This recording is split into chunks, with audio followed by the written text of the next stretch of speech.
Primal Chaos. Well, you guys have gone and done it. You requested this one. Very recently I put up, Hey Ren. And, there's a million reactions to Hey Ren. But it's one of those things that I think the reason the reactive fan community or the, Ren's fans and stuff have been so dogged about checking out everyone's reactions to it is because it was a singular performance that connected on so many levels with so many people in a way that traditional musical media doesn't, at least very rarely. Getting that personal kind of connectivity is not something that's guaranteed in any medium, artistic or otherwise. But this one just has universal appeal that just, I think everybody could find something they connected with in that piece, especially people who've been through some hardship.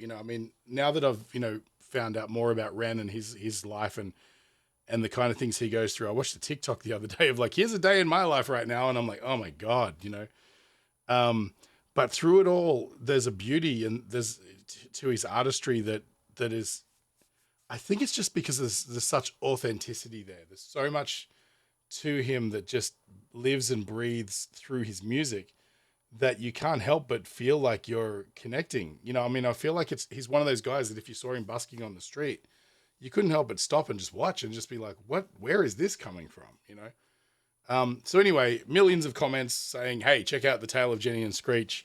And this one's a long one. It's 13 minutes long, so buckle up.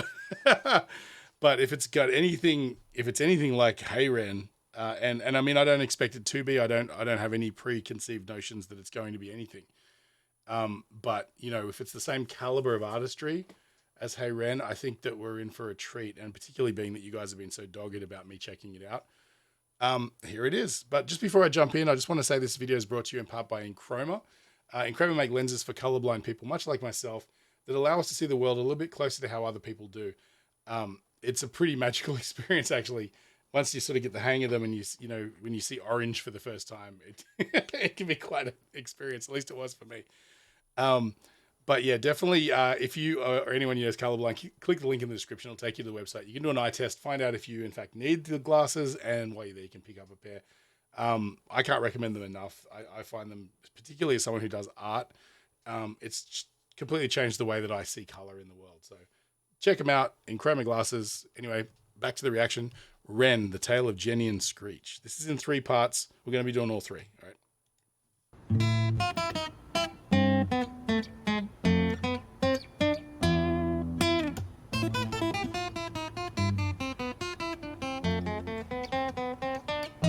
He's a minstrel.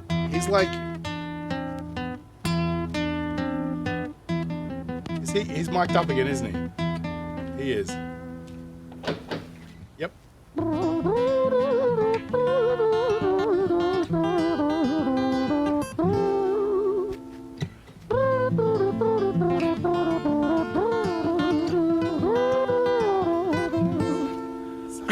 Such a beautiful flight of fancy, right? Like the sound is just this playful, it's like he's going for like a trumpet part, like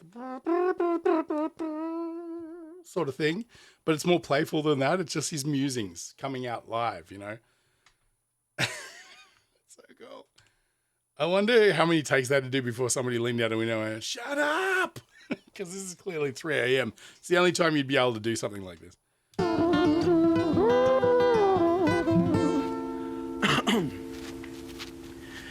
It was a quiet, dark night in an empty street somewhere in London City. Jenny walked alone, she was dragging her feet. She was heading back home to sleep. Well, she knew this town, she knew this floor, because she walked it about 1,000 times before. She wanted to escape. Can you blame? Well, on the very same night, in a different place, there was this hooded young youth by the name of James. He was 14 years old and out of his brain. He'd been smoking ganja with the boys. James, he grew up to be a kid of the street. His mates called him Screech. He was quick on his feet. He was a liar, a thief. At 14 years old, the devil had set his sights on his soul. As Jenny walked home all alone, she felt scared. Usually she was alright, but it was like there was something in the air. A divine intervention telling her to beware, maybe intuition bogging her and making her so scared. Sirens sound in the distance with the beat of Jenny's feet. A symphony of the night that echoes crime on London streets. Jenny turns a corner, their eyes they meet. Up or go Jenny, a boy named Screech. Give me all your money, bitch, give it to me. If you cooperate, then you'll soon be free. I want your purse, your phone, don't fucking look at me. I mean it, bitch, are you listening to me? Jenny freezes statue like a lady shakes stalactite. Feel like liquid nitrogen in the dark night. She tried to find strength to move, but stayed as still as a statue in high-heeled shoes. What the hell you playing at? You playing games with me? I swear to fucking God, I'll slice the rosy off your cheeks. You think I don't mean it, go? You don't know me. The last thing you see will be a boy code. Screech reached with the sheath of the blade, with the teeth that could bite through steel and slice concrete. And he swung possessed with the devil in his chest, and the statue she was turned to butter in her breath.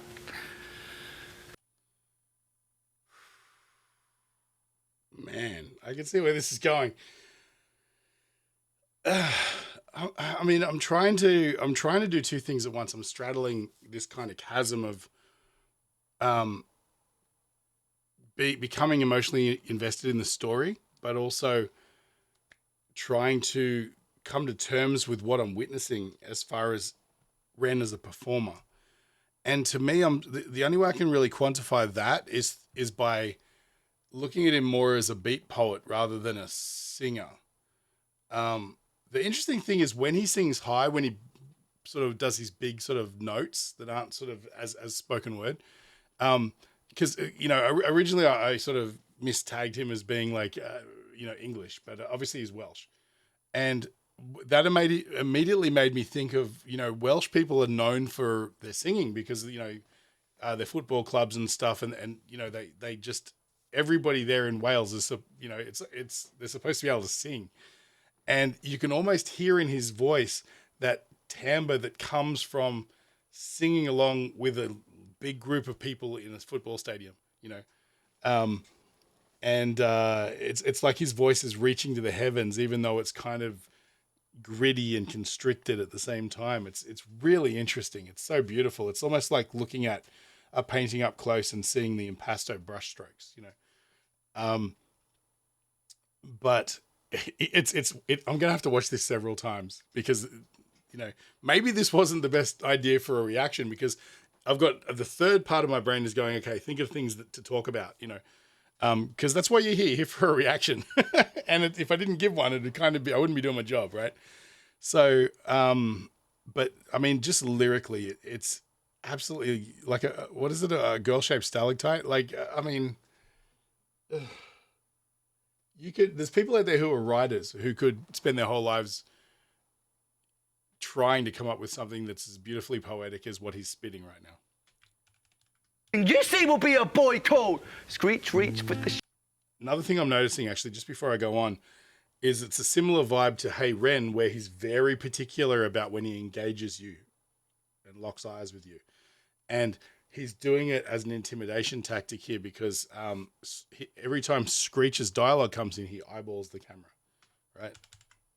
Games with me, I swear to fucking God, I'll slice the rosy off your cheeks. You think I don't mean it, go? You don't know me. The last thing you see will be a boy code. Screech reach with the sheath of the blade, with the teeth that could bite through steel and slice concrete. And he swung possessed with the devil in his chest, and the statue she was turned to butter in her breath.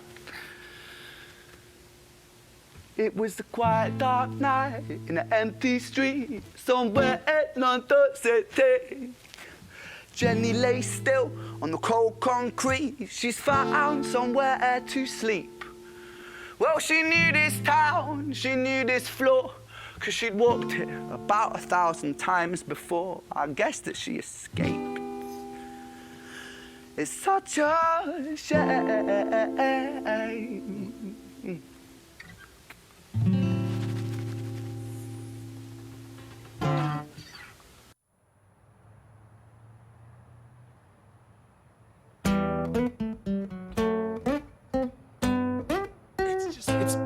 He's a minstrel.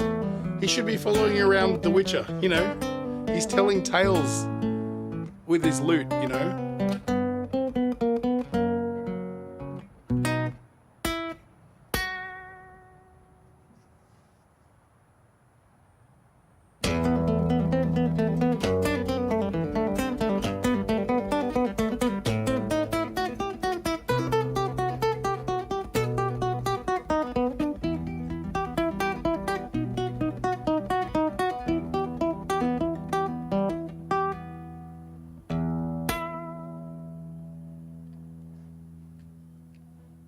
Our story, it starts right at the end of the life of poor Jenny, clocked out like Big Ben. Dear Screech, dear boy, where did he go? He melted into the black night just like snow. Patrick, man, let me in, please open the door. I think I fucked up, Patrick, really fucked up, man, I'm not sure. I got crazy, left this lady lying still on the floor. I think I killed her, Patrick, come on, man, I can't knock no more. But Screech kept on knocking till his knuckles became sore. But there's no sign of Patrick down at number 54. No refuge for our villain, for the bitter hands of fate, with something far more sinister in mind that does away.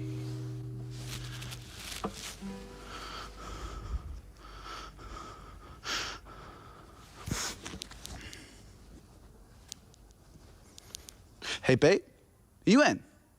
No, nothing really, I'm just a bit tired, listen. Can I swing around yours for a few moments? I just really miss you, babe. What the fuck do you mean you're busy? You fucking bitch, for fuck's sakes!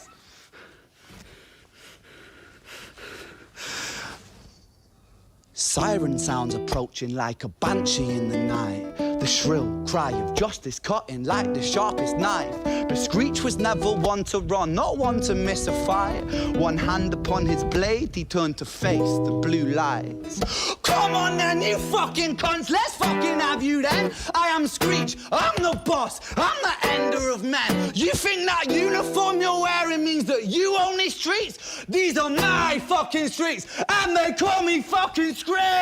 Richard was an officer who stood at 6'3", working London on the night shift. What he didn't think he'd see was a boy running at him like an animal possessed. With no time to hesitate, he fired 4 bullets at Screech's chest.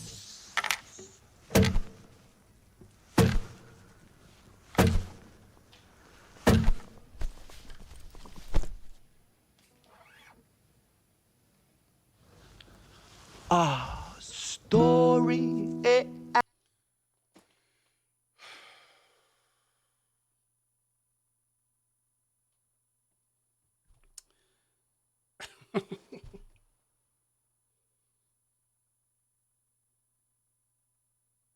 I don't know that I have. I don't know if I have the capability to express all of the things that are running through my head right now. I'm usually pretty good at this. This is what I do. But look, it's one of those things where I mean, at one point, I'm looking at it and I'm just thinking, what an amazing piece of art! What a great humanistic story.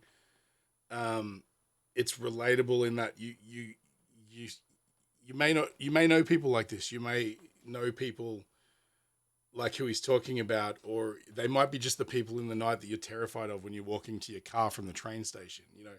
But everybody knows of Screech. Everybody knows that guy. He's the 14-year-old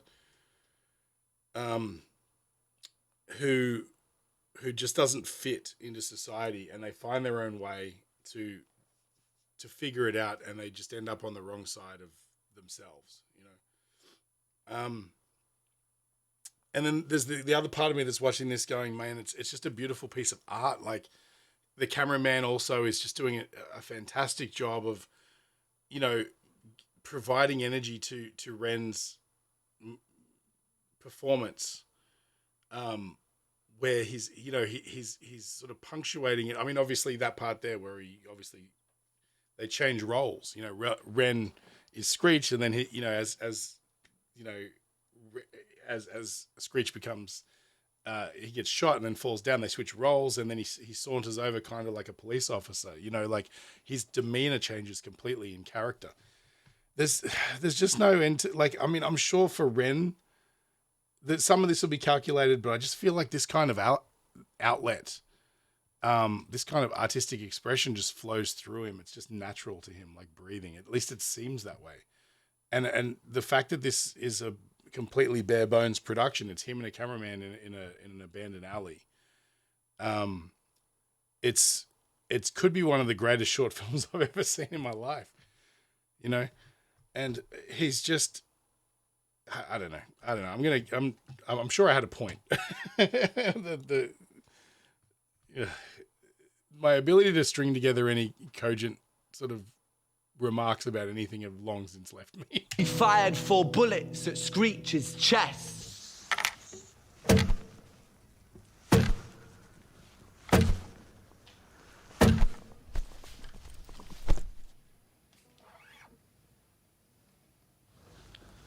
Our story, it ends right at the start. Young Screech and poor Jenny lying 1 street apart. An officer shaken by the boy that he claimed. 2 bodies lay lifeless, and it's such a shame.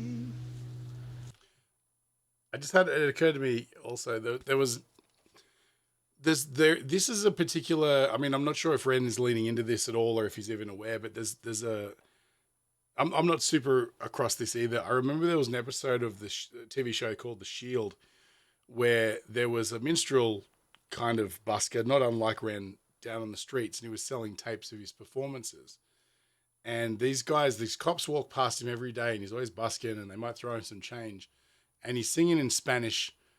And then at some point, someone buys a tape and they put it on. And one of the Spanish-speaking officers or whatever I watched this years ago, sort of went, wait a minute, he's singing about actual crimes. And then they start translating all of his tapes, and they find that he's been regaling his audience with the tales of all of the criminals, like the gang leaders and things like that, and the murderers and stuff around town. Like basically telling the legends of these criminal masterminds and things like that. And so then they go and they start finding bodies where the tape says that they are and things, and then they start making arrests and stuff, and it just brings down this entire Latin sort of community crime syndicate that's going on. And the way I understand it is that it's common in South America for minstrels to tell the tales of like local criminals and things like that. And it also reminds me of, if you're familiar with Tom Waits, he has a song that's one of my all-time favorite pieces called Small Change. And it's about a guy who, he's a small-time street hustler or whatever who just runs afoul somebody and dies in the street. He gets shot and dies in the street. And Tom Waits has this way of setting the scene. It's almost like, again, it's sort of more beat poetry, but you're there on the streets. You can smell it. You can taste it. You can, the weight of the, what's the word I'm looking for? Like the dismissive nature of everybody around, it's par for the course for the locals. They're stepping over the body. The police are there going, another one to clean up. And some kid's hosing down the sidewalk to get rid of the blood, and you're there. And it's one of those things where these are the kind of things that, people don't sort of witness unless, in their day-to-day 9-to-5 jobs, commute home, watch television until they fall asleep kind of lives. These are the experiences of people who live a real existence, who find themselves in the streets at 3 a.m. and they know hustlers, they know scoundrels and people with skullduggerous intent, this is the stories of those people. And this is why I think when people, I live a pretty ordinary life. When people, some people can relate to this because they know these people. Some people like myself can relate to this because it's a window into a world that we don't often see, but yet somehow, guys like Ren and Tom Waits and stuff, they're able to offer like a guided tour of that world. The after twilight kind of the lifeblood of the midnight to 3 a.m. city. Oh my god. Bless. And it's such a shame. It's such a shame.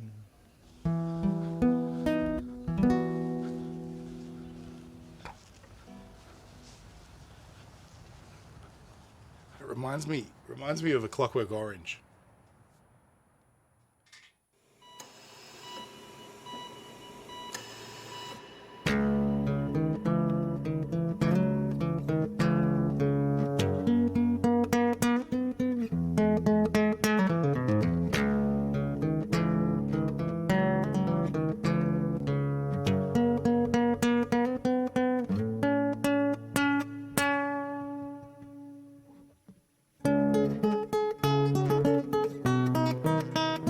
There's all this neo-medieval stuff that's sort of implied in his guitar playing as well, which again just leans into that minstrel vibe.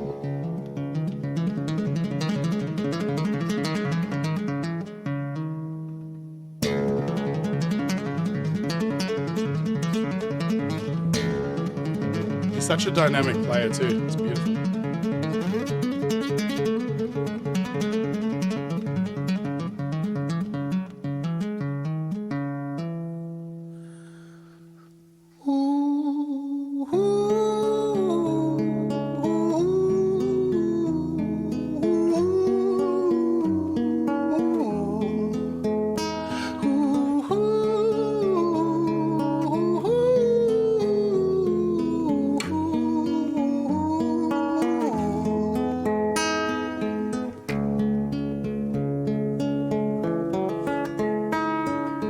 London City, far from pretty, 2005. A lady down in Paddington is fighting just to stay alive. Rhythmic beats and bloodstains, she saw a lady weep, she's tired and frail. To set the scene, we must rewind the hands of time for Violet's tale.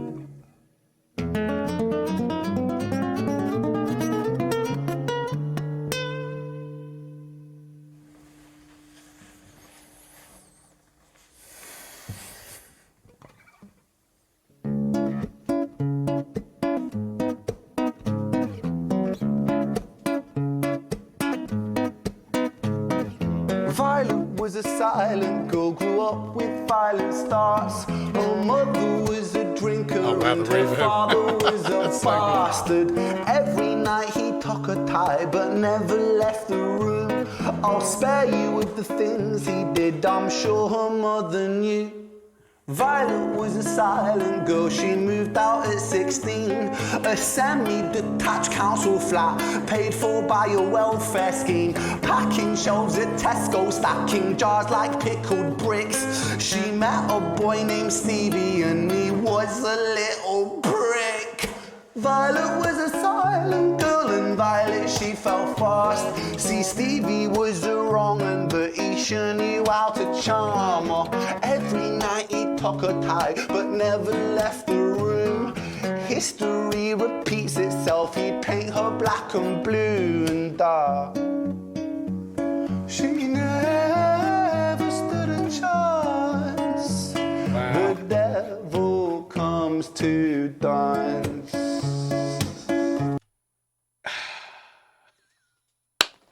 Again, this is why these guys, and I mean both of them, the genius of it, like the way, you know, he does like the foreword of this particular act is done in the hospital bed, close up mic'd essentially, so that it just sounds like Ren performing. And then when it gets into Violet's tale, they step out into the hall where there's a different reverb, right? And the way that works is Ren's close mic, so you're always going to hear his voice over anything else, right? But the camera is also recording audio. And the further apart they get, the more they can mix in the room sound.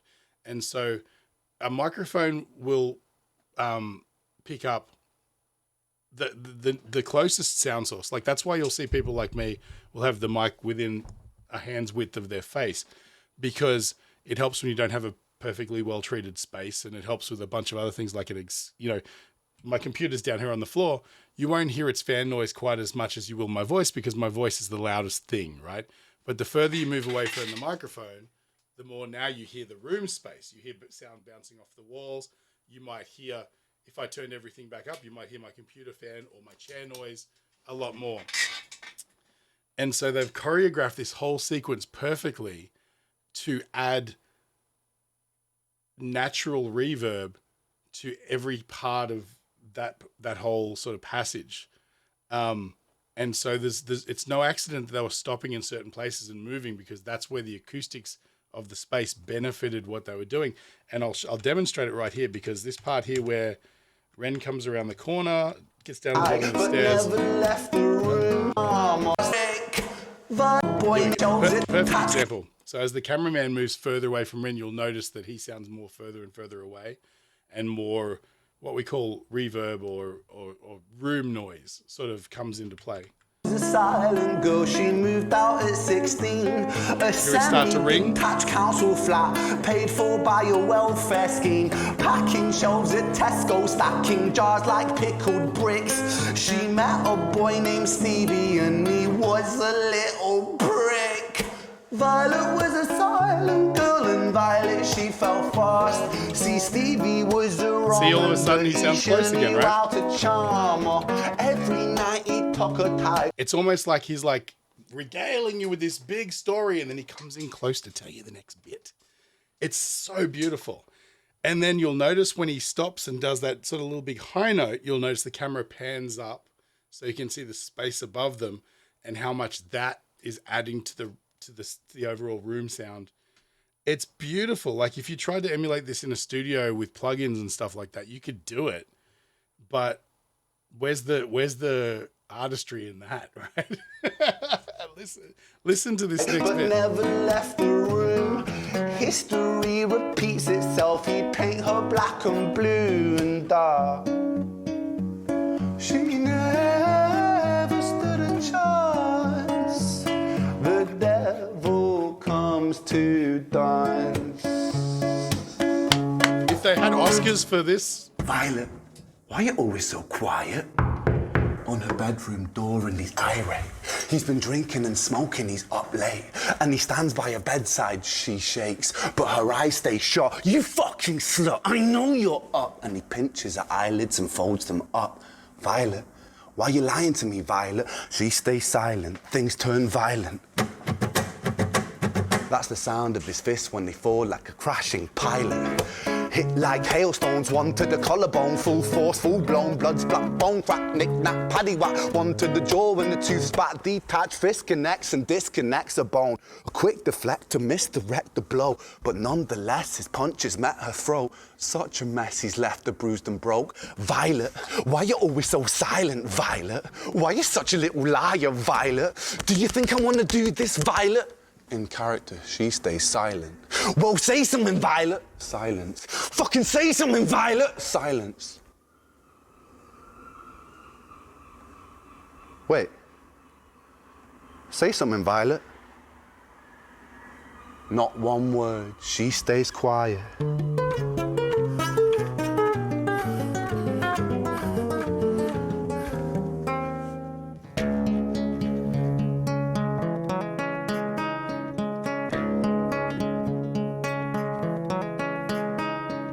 London City, far from pretty, 2005. A lady down in Paddington is fighting just to stay alive. The doctor, in a state of shock, saw something here so very wrong. See, Violet, she was pregnant. Poor Violet, she was 9 months gone. Turning to the doctor, Violet broke her silence and she cried, if I'm to die right here tonight, please let my baby stay alive. The doctor soon regained composure, called the surgeon to come in. As Violet's world turned to black, the curtains closed, the lights went dim. In London City, far from pretty, 2005. A lady down in Paddington just lost the fight to stay alive. A tragedy or a miracle, it happened on these very streets. Two twins aligned side by side. A girl named Jenny and a boy named Screech.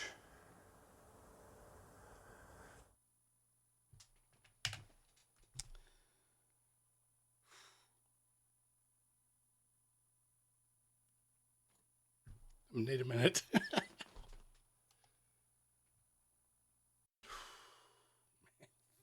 Fuck you, Ren.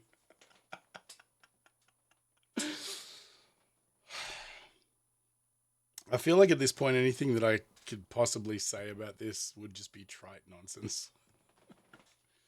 I mean, you're here watching this because you obviously had a similar experience and you can understand the levels of genius that are behind this. I wasn't expecting a profound experience today, but here we are. The second it turned that corner and she was pregnant, and I'm like, oh, it's gonna be one of them. And then the fact that they were twins. Shakespeare doesn't write tragedies this intense, you know. It's just,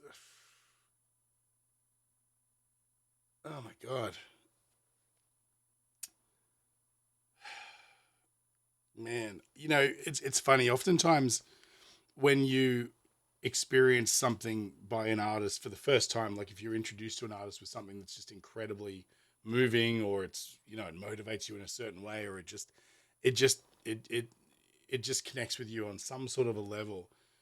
It's almost like you, at least for me anyway, oftentimes I'm hesitant to explore more of their catalog because I know that I'll just be disappointed or I won't have that same experience, you know.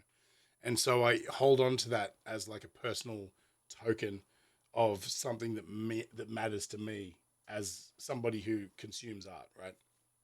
And so you don't want to risk that integrity of that beautiful first experience by experiencing something else that might expose the artist in a different light, whereby you're like, oh, okay, so that was a one shot deal. They had their moment of where they where the Midas touch just happened, and that was it.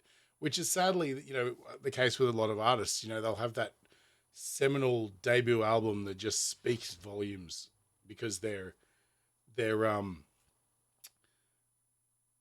they're hungry and they just want to prove to the world that they have something, and there's an energy to it that's just, you know, they're firing on all cylinders. It took them 10 years to get there, but they finally made something that they were proud of and they released it, and it's beautiful, and every song is a winner. And then you listen to a follow-up album and you're like, oh, okay, the magic's gone. You know, they had their 5 minutes. And so when I first heard High Ren, I was like, well, this is as good as it gets. You know, you don't get this twice. You don't get this sort of, you know, it's a gift from God, right? That's the best way to describe it, because you can't quantify it as being something that somebody just came up with in the same way as you come up with something, or that you come up with art. And I think, you know, there's a lot of people out there who probably would watch High Ren or even this and just be like, oh yeah, it's a pretty cool song. But I think most people will connect with it on some level. But as somebody who's, you know, relatively creative, and I understand the ordeal of creating art and the self doubt and the way that, um, you know, it always feels like everybody else has tapped into something, and no matter how hard you try, you can only do what you can do, and it's never quite up to your standard. Artistic self doubt is a thing, you know, imposter syndrome is a thing, all that stuff. But you know, I looked at Higher End and I was like, I don't know if I want to do anything else, because to me that was it. That was perfect. It stands on its alone as just this like this monolithic, beautiful piece of art that is just never going to be bested, particularly by the guy who made it. You know, and it's a tragedy because you think, oh man, he probably knows that he's never going to top that. And then I watched this fully expecting it to be, yeah, it was pretty good, you know. But now I know that what I guess a lot of you people already know is that that there's a there whatever Ren's muse is, and I'm sure it's the hardships of his life, and maybe it's growing up where he grew up, maybe it's the streets he grew up on. I don't know his backstory. I don't know his deal. I know that he lives day to day with a lot of hardship. But I mean, there's something within him that it just it's a there's Ren, and then inside the husk of Ren there's a monster that just operates on a different level, you know, and it just sort of breathes authenticity and honesty and truth and pain and anger and angst and love and care and everything all at once, but in perfectly manicured amounts, with just the right way to drag you along. Like, I mean, again, I keep coming back to the concept of a minstrel, and a minstrel is a storyteller that regales you with the legends and tales of the past, but to music. And in many ways, a lot of people will think, well, isn't every musician a minstrel? No, every musician has the potential to do that, but I think that it's a lost art. It really is. And there's a lot of artists out there who can connect emotionally and write amazing storytelling and things like that. But man, there's something about Ren that just you look at him and you go, there's no way this guy's got that within him. Man, this is the kind of storytelling that's it's not going to fade away. It's going to be there for the long haul. This is the kind of stuff that people are going to be talking about if the world's still around in 100 years.